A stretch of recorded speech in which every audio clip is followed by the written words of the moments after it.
Welcome to Open for Business, the Gallatin Valley's only local business and consumer talk show featuring Tom Eaglehoff, the Man Entrepreneur Magazine radio called the leading authority in the United States for doing business in small town.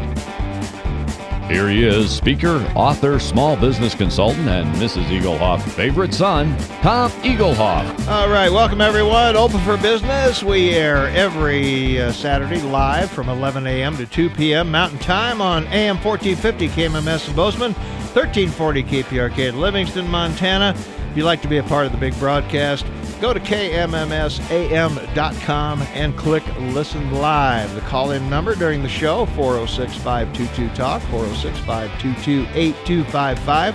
I'm here, you're here. Let's get the show on the road. All right, welcome back to the next segment of Open for Business. I'm Tom Eaglehoff, News Radio AM 1450 KMMS in Bozeman, 1340 KPRK in Livingston, on the World Wide Web at fine computers around the world, kmmsam.com. 48 degrees outside, 25 minutes before the hour of 12 o'clock. It's March 30th, 2013, and I want to welcome you to the podcast portion of Open for Business each week here on kmmsam.com. I'll give you some tips and tricks I've learned over the years to help your small business become more successful and profitable. If you'd like to listen to any of these replays of these podcasts, you'll find them at my website, www.smalltownmarketing.com. Smalltownmarketing.com.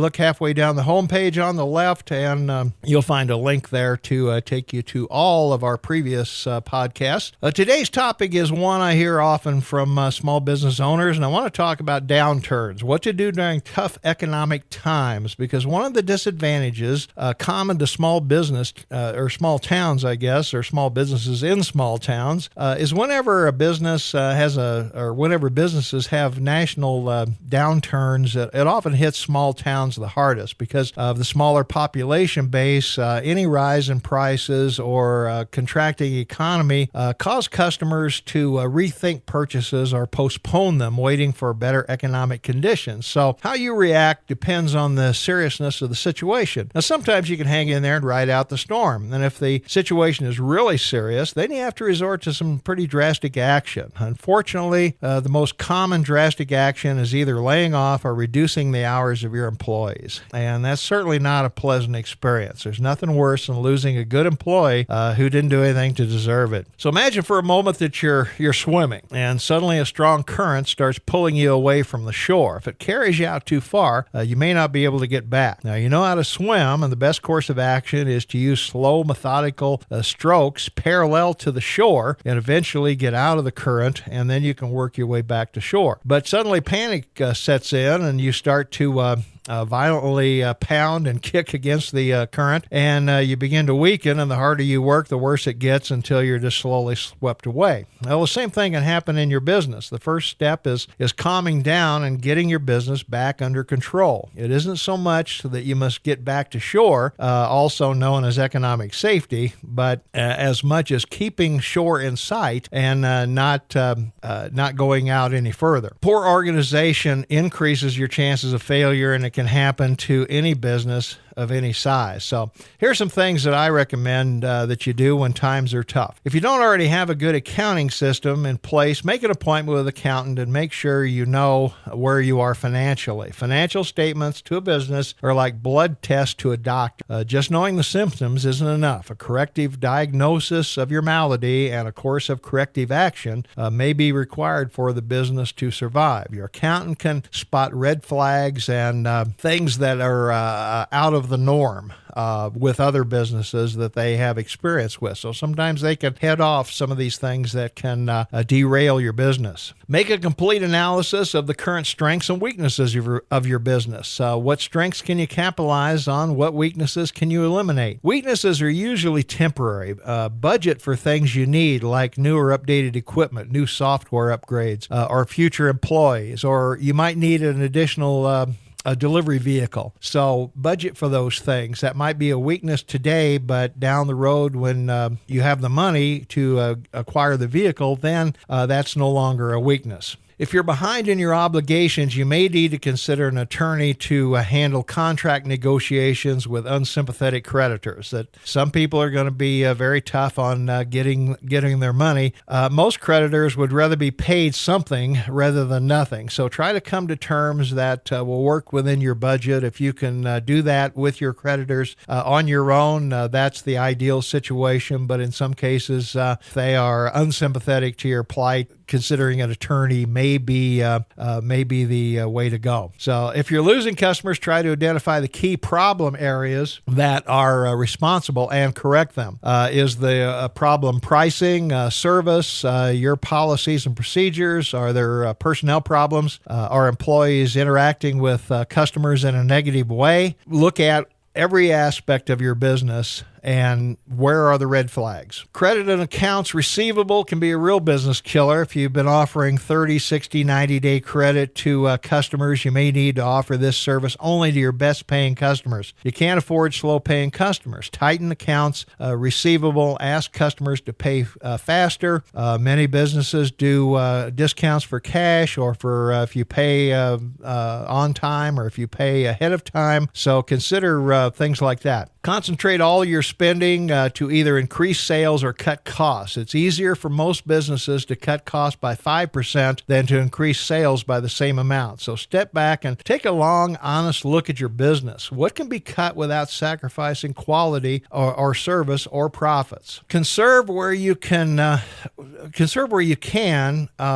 cover the costs of fixed assets. Buildings, delivery vehicles, payroll, all of those things are going to be constant, usually fixed payments. But any payments above your fixed costs need to be appraised as to their importance to the bottom line. Be sure to consider how these changes might affect the morale of your employees.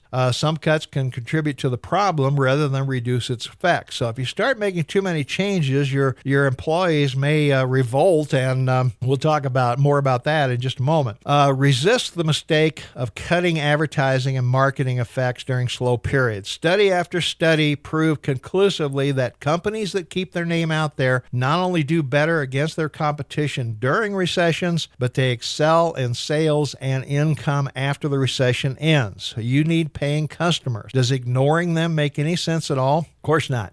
Concentrate on your core products and your higher profit items. Pick the 5 things you do that give you the most bang for the buck. You need a base of products and services that will keep your business afloat and pay the bills each month. Any additional business above those 5 is where your profits are going to come from. But you need 5 or so basics, products and services that you can be really, really good at that bring in the business. Eliminate any vendors or middlemen not carrying their fair share. If someone's not delivering on time, paying you slowly, or otherwise hindering your profit stream, they need to go. Or at least give them a timeline to improve, or you're looking for another source of inventory or services, whatever it might be. Also, completely review your purchasing systems and procedures. Are you ordering too much, too little? If you have excess equipment and or inventory, find a way to eliminate it. Sell it, reduce it, move it out.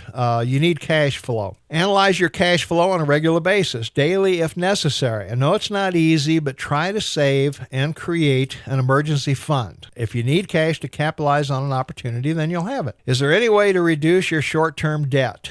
Debt consolidation, renegotiating terms or more favorable interest rates. This is why having a good relationship with banks or lenders is so critical to your business success. Consider offering incentives to reward good sales efforts. Your employees need to have some skin in the game. Being paid whether they produce or not encourages employees to work just hard enough not to get fired. They need to take ownership of their personal responsibilities within your business. So they need to have some incentive to get the most out of every business contact, every customer contact that's made. Talk to your vendors or other business owners about sharing promotional costs. Businesses on a downtown block can have their own sidewalk sale and share the advertising costs. So band together with any businesses that you can, consolidate your dollars into large larger ads that will bring more people down to your place of business. It's always dangerous to bring other people into a troubled business, but a last resort might be a long-term credit or investment partners.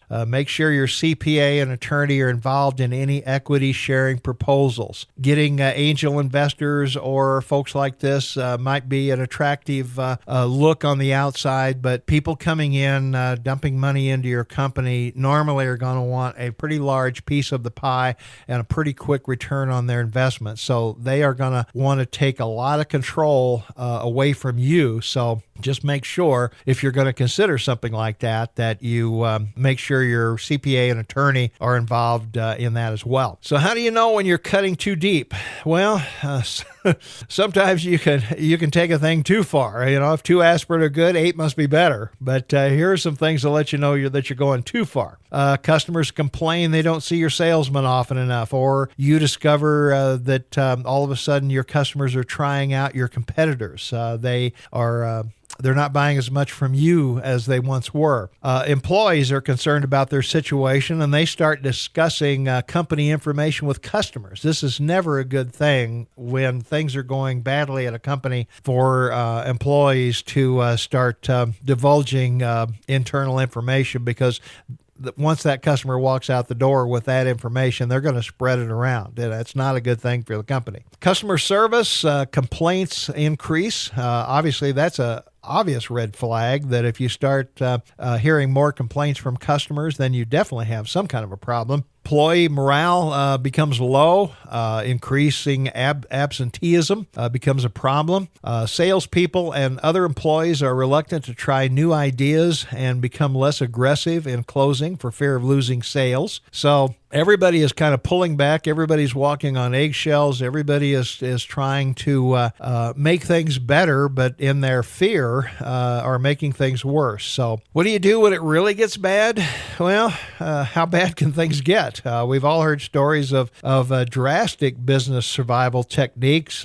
Take control of cash flow, sell company cars, eliminate all bonuses, call in company credit cards, fire non-essential employees, change the compensation system, change the management, and still try to keep as many good employees as possible. So hopefully you never have to resort to these measures in your business. But the bottom line is pretty much this. When you started your business, you had a business plan. And once the business was up and running, more likely you probably put the plan away and probably never looked at it again. So the beauty of a business plan is that it forces you to look at all aspects of your business. So, if your business plan is sitting in the bottom of a drawer somewhere, then get it out and dust it off and see what your goal was at the very beginning when you started your business. Where are you taking this business? What was your vision down the road? You should revise and renew your business plan every year. Revising your plan again forces you to take stock of your business where it is right now today. When you first did the business plan, it may not have been the way that you wanted it to be. You want to make sure that your business plan is updated for today. An example of that would be Circuit City is gone, but Best Buy is still running around. Borders Books is gone, Barnes & Noble's still here. Linens and Things is gone, Bed Bath & Beyond is still around. These companies realize, the companies that are still here realize that if they didn't change their business plan, they were going to be gone too, because the reason that Circuit City and Linens and Things and Borders are gone is not because of anything they did. It's something you did. You changed the way you buy things, and they were unable to adapt. It's like turning the ocean liner on you can't turn it on a dime in the middle of the ocean. So what happens is that you have a situation where you have this, to where the customer changes the way they buy things and you are unable to adapt. So it's a critical,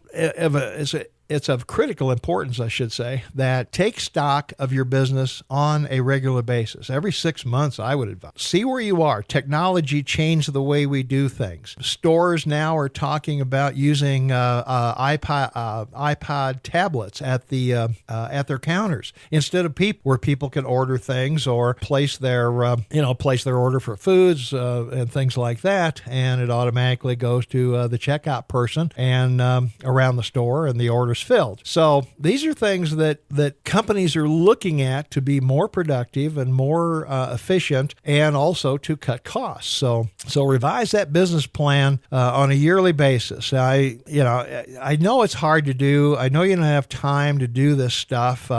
You're working 18 hours a day, but this is just too critical because, would you rather work 18 hours a day in a productive business, or would you rather work 18 hours in a business that is slowly dying? Well, that's what it really comes down to. But my advice, make the time. When tough times come, and they will, we're in tough times now. Things appear to be getting a little bit better. We had a lower unemployment in Montana announced this week. We're down to, I think, 5.6%, which is, that's pretty good. We could be better, but at least we're not the 9, 10, or 11% of California or Nevada or places like that. So, this just makes it that much more critical that the more people that are working, the more potential customers you have. Weathering these storms against your competition, you have to ask yourself, am I going to be Circuit City and be out of business, or am I going to be Best Buy and still hanging around? Those are the things that we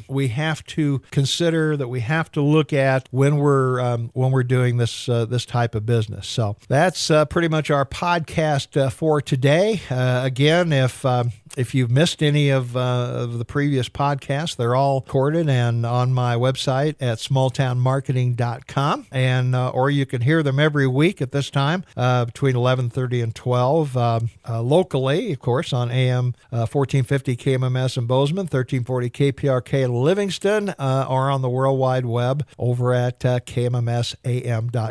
So check them out. I'd love feedback if you like these, or if they're helpful to you at all, to know whether to keep them up. Would you like them all available in CD form for your while you're traveling around? You can listen to them. So give me your feedback.